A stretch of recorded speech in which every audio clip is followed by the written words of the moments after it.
It was a cold, quiet night.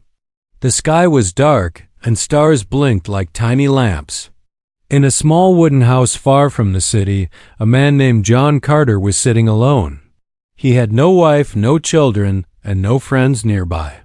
Only silence kept him company. John lived in the countryside, where trees were tall and animals spoke in whispers. He liked peace. But sometimes peace felt too much like loneliness. That night, John sat on his porch with a warm cup of tea. He looked at the stars like he did every night. But tonight, something was different. Suddenly, a bright light flashed in the sky. It wasn't a star. It moved too fast, like it was falling. The light became bigger and brighter. Then there was a loud boom, like thunder crashing to the ground. The trees shook. Birds flew away in fear. John stood up quickly, eyes wide. The light had crashed somewhere behind the forest near his house. He had never seen anything like it. What the hell was that? He whispered. Curious and a little scared, John grabbed his flashlight and jacket. He followed the broken trees into the forest. The wind felt strange, like it had stopped moving. The air was heavy. His footsteps were the only sound. After a few minutes, John reached a small clearing. His eyes opened wide in shock. In front of him was a strange silver object, half buried in the ground. It was shaped like a smooth egg, with glowing lines on the side. Smoke came out of it, and the air smelled like burned metal. It wasn't a plane. It wasn't a satellite. It was not human. John stepped closer, heart pounding. He placed a hand on the object. It was warm, almost alive. Suddenly, the egg-like craft opened with a soft hiss. Inside was a woman. She looked like a human, but something was different. Her skin had a light blue glow. Her eyes were large and shining like moonlight. Her hair was silver and flowed like water. She wore a strange, soft-looking suit, and around her neck was a glowing necklace. She was hurt. There were cuts on her arms, and her breathing was weak. John stared, frozen. "Is this an alien?" he whispered. The woman slowly opened her eyes. She looked at him, confused, afraid, and tired. Then, in a soft, broken voice, she spoke in English. "Please, don't send me back." John stepped back in shock. You can speak?" The woman's eyes rolled back, and she fainted. John looked around. He didn't know what to do. He knew he should call someone, the police, the army, but something inside told him not to. She looked scared, hurt, alone, just like him. Without thinking, he picked her up carefully. She was lighter than he expected. Her skin was warm and smooth like silk. John brought her home and placed her on his couch. He covered her with a blanket and sat next to her, still shaking. "Who are you?" he asked softly. "Why are you here?" The woman didn't answer. She was asleep. Hours passed. It was almost morning. John tried to stay awake, watching her. Her necklace glowed gently, like it was breathing. Suddenly, her body shook. Her eyes opened wide, glowing bright blue. Her hands clenched the blanket. John leaned in. In that moment, a powerful light shot out of her necklace and touched John's forehead. In a flash, he saw strange images, planets burning, ships in battle, alien soldiers fighting, and one tall warrior falling in war. A cry of pain echoed in his mind. Then, silence. John fell back, breathing hard. The woman was asleep again. The light had stopped. "What the hell was that?" he said, holding his head. His heart was racing. He looked at her peaceful face. There were tears on her cheeks. "Who are you really?" he whispered. Outside, the wind began to blow again. But John knew this was not the end. It was just the beginning. Somewhere in the sky, something was still watching. The morning sun rose slowly. But John's world had already changed. Inside his small living room, An alien woman, strange and beautiful, lay sleeping on his couch. Her silver hair glowed softly in the light. Her breathing was calm now, like she belonged there. But John knew. She didn't. She wasn't from this world. And something, or someone out there, was looking for her. John hadn't slept at all. He sat across from her, just watching. 100 questions danced in his head. Who was she? What did she mean by, "Don't send me back"? Why could she speak English? Suddenly the silence broke. Clink, clink. John stood up fast. The sound came from the kitchen. He rushed in and stopped in shock. The alien woman was awake. She was standing in the kitchen, holding a spoon awkwardly, trying to pour cereal into a bowl. She looked completely confused by the milk carton, shaking it like it was a weapon. She turned and froze when she saw him. They stared at each other. Then, softly, she spoke again. "I am not enemy." Her voice was calm, careful, like she was learning every word before she said it. John raised his hands. "It's okay. You're safe here." She tilted her head, studying him like he was the alien. "Thank you," she said, voice slow but clear. John nodded, still unsure what to say. After a moment of silence, he asked gently, "What's your name?" She touched the glowing necklace around her neck. "Zaira," she said, "last of Vilari." "Galari?" He repeated. She nodded slowly. "My people, all gone. I, widow. Alone." John's chest tightened. Her words were simple, but her eyes were full of pain. Zaira sat at the table like she was trying to act human. She copied John's movements, tried to drink tea but made a face. Earth food wasn't made for her kind, but she was trying. And John could feel it. She didn't want to be a threat. Zaira closed her eyes and placed her hands on the table. Her necklace began to glow again. "Let me show." Before John could ask what she meant, a soft blue light filled the room, and then images filled his mind, like a dream that wasn't his. He saw a beautiful alien world, full of light, plants that floated in the air, and tall crystal towers. Zaira stood with a tall, strong alien man, her husband. They were smiling, happy. Then everything changed. He saw fire, explosions, ships raining from the sky, soldiers in black armor, screams. Zaira's husband stood in front of her, holding off the attackers. A bright blast hit him. He fell. Zaira screamed. Then darkness. John gasped and pulled away. The images stopped. He looked at her, breathing fast. You lost everything," he said softly. Zaira nodded. A single tear slid down her cheek. John wanted to ask more, but suddenly her necklace flashed red. She stood up quickly. "What's happening?" John asked. Zaira looked afraid for the first time. "Trackers," she said. "They find me." She ran to the window and pointed to the sky. Above the trees, a strange drone hovered, black, silent, with glowing red eyes. It scanned the house and vanished in a blink. Zaira turned to John. "They know now. I am not safe." "You are not safe." John felt his stomach drop. Things had just gotten worse. Zaira walked to him, serious now. "I can leave. They follow me, not hurt you." John looked at her.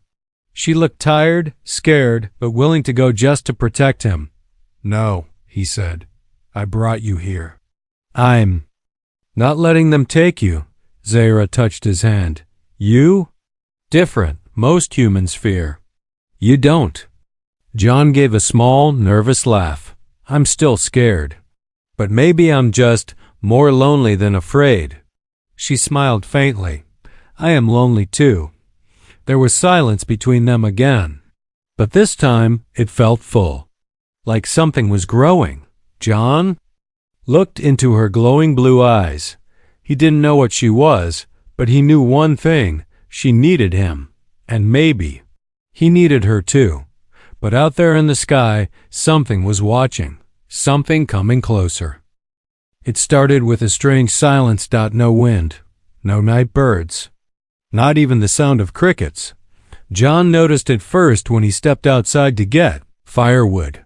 The air felt heavier, still, wrong, like the forest itself was holding its breath. He stood still, holding a log in one hand, his eyes scanning the dark trees. The moonlight barely touched the ground, and shadows moved in ways they shouldn't. Then he heard it, a soft hum, very low, almost too low to hear. But it was there, buzzing under his skin, and with it came a feeling deep in his gut. They were here. Back inside, Zira stood by the window. Her necklace glowed red again. This time, brighter. She didn't speak. She didn't need to. John already knew. They found you, didn't they? He asked. Zara nodded. Not just me, she said. Now. They look for you too. Suddenly, the lights in the house flickered. Then dashed darkness. The power was out. John grabbed a flashlight and turned it on, but the beam only reached a few feet. Outside, trees rustled. Something moved fast, too fast to be human. John locked the door and pulled Zira away from the windows. Who are they? He whispered. She closed her eyes and spoke carefully. Hunters. They bring back lost ones or kill. John's heart pounded. You mean they kill people like you? She nodded. And what did they do to humans? She looked away. If bonded, they take both. John swallowed hard. Bonded? But before she could answer, a loud sound hit the roof. Thump. Something or someone had landed. John pulled Zaira into the basement. It was cold and dark, but safe for now. Zaira said close to him. They smell tech. They follow heat, John whispered. How do we stop them? Zaira looked at her necklace. I have little power left. I use once, maybe twice. John didn't understand fully, but he knew they had to wait.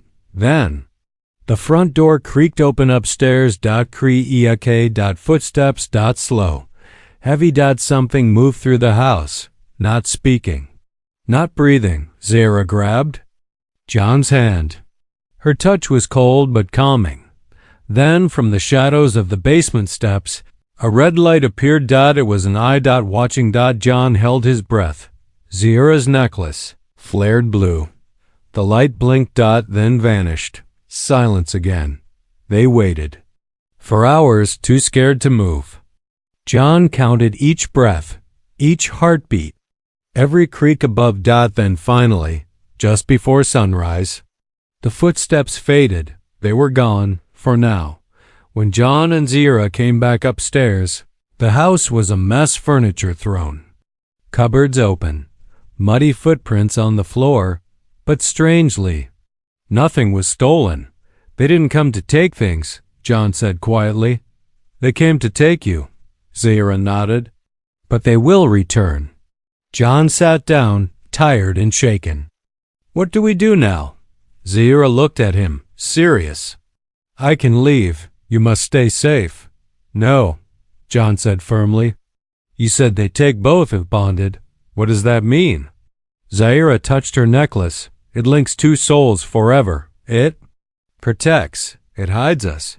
But, if we bond, you will never be the same. John looked at her, eyes searching. You came from another world, he said, and yet, somehow, you understand me better than any human. Zaira stepped closer. I do not ask for love, she whispered. Only, don't send me away. John reached out and touched the necklace. A spark passed between them. I won't, he said. Not now, not ever. But far above the earth, in the cold silence of space, more ships were coming. The real hunt was just beginning. It began with a dream. But it wasn't John's. He saw a sky of 3 moons, soft purple clouds floating over shining crystal cities. Strange birds flew in spiral patterns. The air smelled sweet like flowers that had never grown on earth. Zaira stood in the dream. Smiling, her silver hair glowing in the wind, John felt peace, warmth, joy. Then flames. Everything turned red. Screams, explosions, towers falling. Ships firing from the sky. Zira was running, clutching a small child in her arms, but the child disappeared. She dropped to her knees, and a shadow fell over her. A voice like thunder echoed, "The Alari must burn." John woke up gasping, soaked in sweat. Zira sat beside him, calm but tired. Her eyes glowed faintly in the early morning light. "That wasn't my dream," John whispered. "No," she said softly. "It was mine, shared through bond. You saw my past." John looked at her, shocked. "That was your home?" She nodded. "It was called Illyria, home of the Alari, my people. And they destroyed it?" Zira looked out the window. "Not just destroyed, erased." She stood and raised her hand.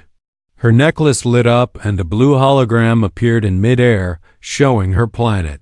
Illyria, spinning slowly in space. Then ships came.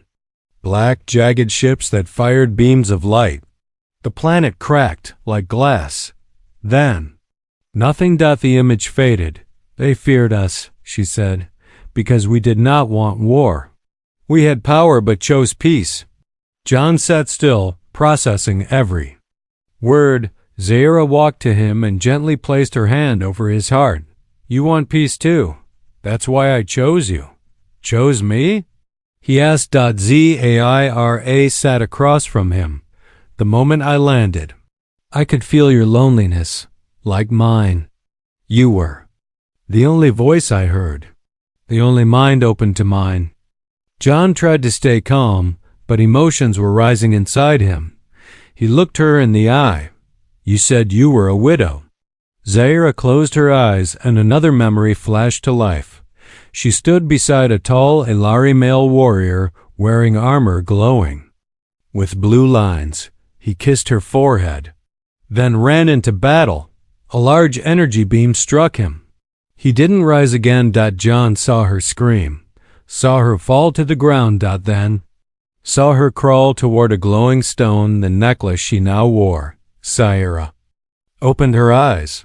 "That was my mate, my king. He died protecting the Heartstone. This?"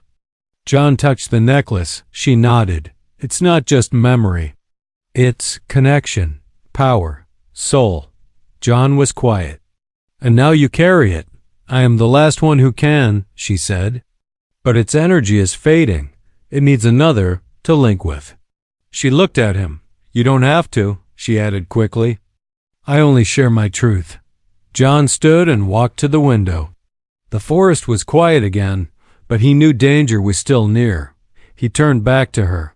"So this stone, if we bond, what happens to me?" Zaira hesitated, then answered honestly, "You will feel more, hear more, see things others can't. You will be changed, not alien, not Alari, something new." John took a long breath. Before he could answer, a soft beeping sound came from the corner of the room. Zaira's necklace blinked red again. Tiny silver orb floated out of her crashed ship nearby and hovered in front of them. It displayed alien letters, then translated into English. Bounty code activated. Life form, Zaira of Illyria. Reward, death or containment. John's hands clenched into fists. "They put a price on you?" Zaira nodded. "They don't just want me," she said. "They want the stone, the knowledge. If they get it, Earth may be next." John stepped forward. "Then we protect it. Together." Zaira looked surprised. "Even knowing what it will cost you?" John smiled a little. "Zaira, I've lived my whole life alone. If the price of not being alone is danger, then I'll take it." She stared at him for a long moment. Then, slowly, she reached for his hand. The Heartstone glowed between them, and something ancient, awoke. The world didn't shake. The sky didn't roar. But something changed. Forever. When Zaira placed the heartstone in John's hand, a warm light wrapped around them. It wasn't hot. It didn't burn. It felt like a memory, something old, waiting to return. Zaira spoke softly in her own language first, then in English. This stone does not force. It only connects. If your soul says no, it fades. John looked at her, calm but serious. My soul says yes. Zaira closed her eyes. The heartstone rose between their hands. It began to spin, slowly. Then faster. And then it broke into pure light. Suddenly, John wasn't in his living room anymore. He stood in an endless field of stars. Around him, colors danced in the dark. Soft blue waves, silver sparks, and golden rivers flowing through space. Zaira stood across from him, glowing not in body but in spirit. This is the Bond place, her voice echoed without sound. No lies live here, only truth. John stepped forward. What happens now? Zaira raised her hand. We share. And just like that, their lives opened. John saw her as a child, playing with floating animals on her home planet. He felt her love, her loss, her long years of running and hiding. Zaira saw him as a boy, alone in a dark room after his parents died, growing up with silence as his only friend. His pain, his quiet strength, their memories twisted together, forming a single glowing thread between them. Then the stars exploded in light. John woke up gasping, back in his living room. Zaira opened her eyes too, breathing deeply. The heart stone was gone, but something had taken its place. John's eyes now glowed faintly blue. Zaira smiled. It is done. The bond had changed John. He could hear Zaira's thoughts even when she said nothing. He could feel her heartbeat even when she stood in another room. And more than that, his senses were sharper. He could hear things outside, the trees creaking, birds whispering. His vision was clearer, colors deeper, but the bond came with weight too. That night, as they tried to rest, Zaira woke up coughing, her skin flashing with light. John ran to her. Zaira, what's happening? She held her chest. The bond is strong. Too strong. My body is weak. John helped her lie down. You gave too much, he said. You risked yourself. Zaira looked at him, eyes full of light. I did not risk. I chose. Just then, a loud boom echoed in the sky. They rushed to the window. New ship was entering Earth's orbit, dark, wide, and full of danger. This one was bigger than the scout drones. It was a hunter vessel. John and Zaira stared in silence. They know we bonded, she said. John clenched his fists. He didn't feel fear this time. He felt fire. If they want to take you, he said, they'll have to go through me. Zaira looked at him. You are not the same human I met, she whispered. No, John replied. Now I'm something else. Outside, in the cold sky above Earth, the war had arrived, but Earth wasn't alone anymore. High above Earth, something opened. Not a cloud. Not the sky. A gate.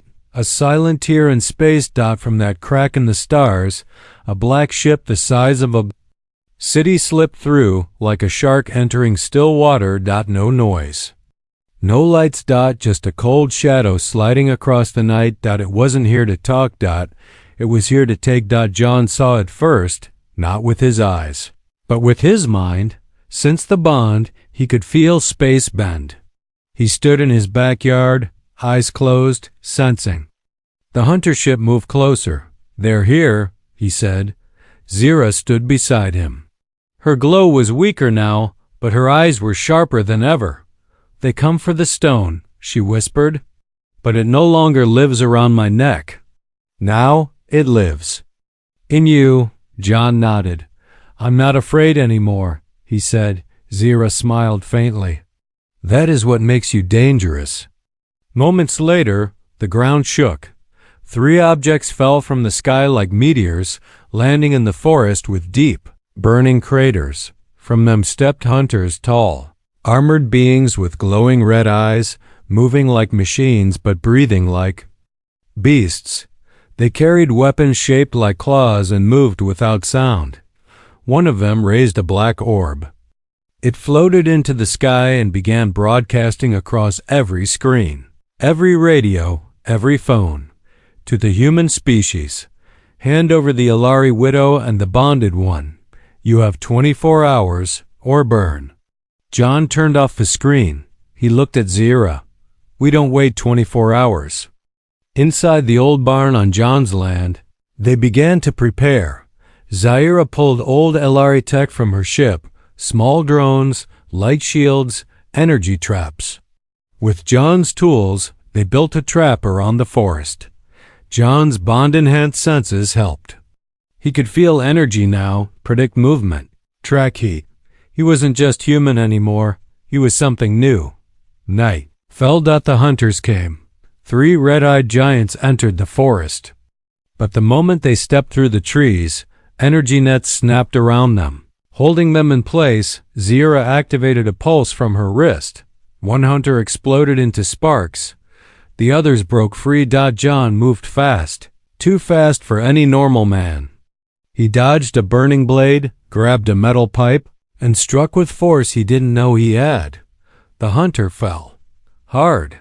But one escaped and ran toward the house. Inside, Zaira stood waiting, holding a small orb dot as the hunter burst through the tomb. Door, Zaira threw the orb at her own chest. Boom! A wave of blue light burst out. The hunter collapsed. But so did Zaira. John ran to her. No, stay with me. Zaira's skin flickered like a dying light. You must finish this, she said weakly. They will send more. No, John said. We fight together. Zaira touched his face. You are not just bonded. You are now keeper of the heart. You carry Alari hope. John's hand shook. Not from fear, but from fury. They want war, he said. Let's give it to them. He stood, eyes glowing. Behind him, Earth's sky began to fill with more red lights. Ships, drones, fire. But this time, Earth had its own weapon. The world had gone quiet again, not the peaceful kind, but the kind that comes before the storm breaks everything. John stood alone in the field, his eyes glowing faint blue, his body trembling, not from fear, but from the energy now flowing. Through his blood, he was no longer just human. He was no longer just a man. He was something the galaxy had never seen before. The first human bonded to an alien queen. But Zaira, she was dying. Inside the ruined farmhouse, Zaira lay on the floor, pale light pulsing from her skin. Her breath was shallow. Her voice was fading. John knelt beside her, panic in his chest. You said the bond would protect us, he whispered. Zaira tried to smile. I didn't lie. It protects you. He shook his head. No, I didn't agree to let you die. For me, her hand rose weakly and touched his heart. You must hear the last part, the part one never told. John leaned in. Her necklace, or what was left of it, glowed one last time. A soft voice echoed inside his mind. Suddenly, John stood in space. Again, but this time, he wasn't beside Zaira. He was in front of a throne. Empty. A hologram played behind it. Zaira, stronger, dressed in glowing armor, stood among her people. She wasn't just someone's widow. She was their leader. Their queen. She had hidden that truth, not out of shame, but to protect Earth from the power she carried. Zaira single quotes us. Voice echoed around him. I was born to rule, but I chose love. I chose peace. My people are not gone, John. They sleep. hidden across stars, waiting for the Heartstone to return. Waiting. For you? John dropped to his knees in the vision. I'm not a king, he whispered. Zaira's voice replied, You are not. Not yet, but you are the bridge between what was and what can be. Back in the real world, John opened his eyes. Tears rolled down his face. Zaira's body shimmered with soft silver light. She looked peaceful. Go to them, she whispered. They will follow you now. You carry me. No, John said, shaking. Not without you. Zaira smiled, her last. One, you are never without me. Now and just like that. She faded. Her body dissolved into stardust, light rising from her like a soul returning home. John sat in silence, the world spinning around him. Hours passed. Above Earth, the hunter fleet circled, waiting for orders, but instead of surrender, they received a signal from John. A message, a warning. The Alari Queen lives on, in me, and if you come for this world again, I will show you what happens when you corner someone who has nothing left to lose. Then he ended the transmission. Sometime later, in deep space, a planet long thought dead lit up again. Hidden Alari cities blinked online. Shields dropped. People woke from deep stasis. They heard the pulse from the Heartstone. Reborn. They looked up at the sky and spoke one word. Air. Back on Earth, John stood at the edge of a cliff, watching the stars. He wasn't sure what came next, but he knew this. He was not alone anymore. And Zaira would never really be gone.